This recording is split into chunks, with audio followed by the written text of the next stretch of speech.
belangrijkste nieuws uit Curaçao in het Nederland. Access Journaal, vers van de pers.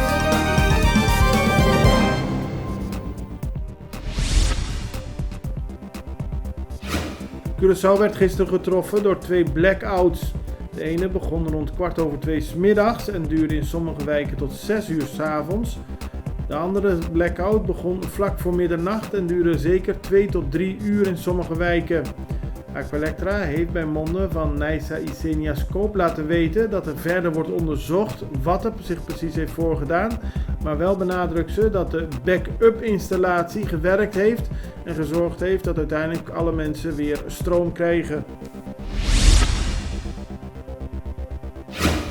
Na een lange dag vergaderen is gisteren de begroting voor Curaçao voor 2023 goedgekeurd. Het was een marathonzitting, zo zeggen sommige parlementariërs, waarbij 2 wijzigingen uiteindelijk niet zijn goedgekeurd. Dat ging om wijzigingen om meer geld te geven aan ABC Busbedrijf en de Universiteit van Curaçao. De wijziging om meer geld beschikbaar te stellen voor de onderzoekscommissie voor de parlementaire enquête over het nieuwe hospitaal is wel goedgekeurd. Na Aqualectra, nós toma tempo para servir ora com mais da comunibo. Llama no centro de cliente na telefone 0800-035 de Jaluna para Jabierne voor die setor de mente te com setor de noite para turno serviço nan of patrão cita. Se você traz cita para já sabra, também por hora. Por escolher para trabalhar, riba aqualectra.com e aproveitar mesora, põe o documento na cerca para visita cerca nós vai mais fácil. Sim, Aqualectra, seu centro de cliente, está claro para servir na momento que você come a bo.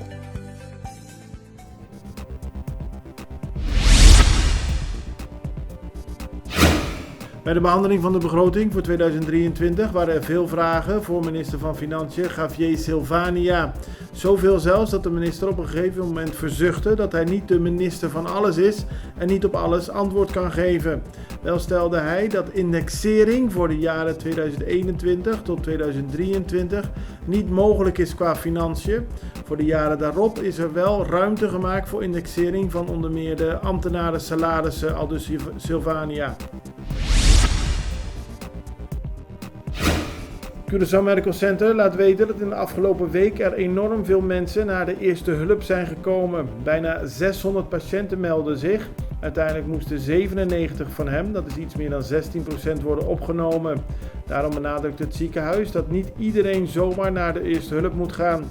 Als het gaat om klachten over diarree, koorts of andere zaken, kan er soms beter direct contact worden gezocht met de huisarts en niet worden afgereisd naar de eerste hulp van het ziekenhuis. De Extra meldt dat er geen vergunning is afgegeven voor een optreden van Rich Kalash begin volgend jaar tijdens de Biggest Music Festival and Artist. Het is een festival bij Parasassa waar Rich Kalash zou optreden. Maar tijdens zijn laatste optreden op Curaçao op 4 juni van dit jaar was er veel bewaking voor de rapper nodig en is er ook geschoten bij de WTC waarbij een bewaker in zijn arm is geraakt. De politie stelt nu dat de voorzorgsmaatregelen voor de komst van Rich Kalash op 6 januari onvoldoende zijn.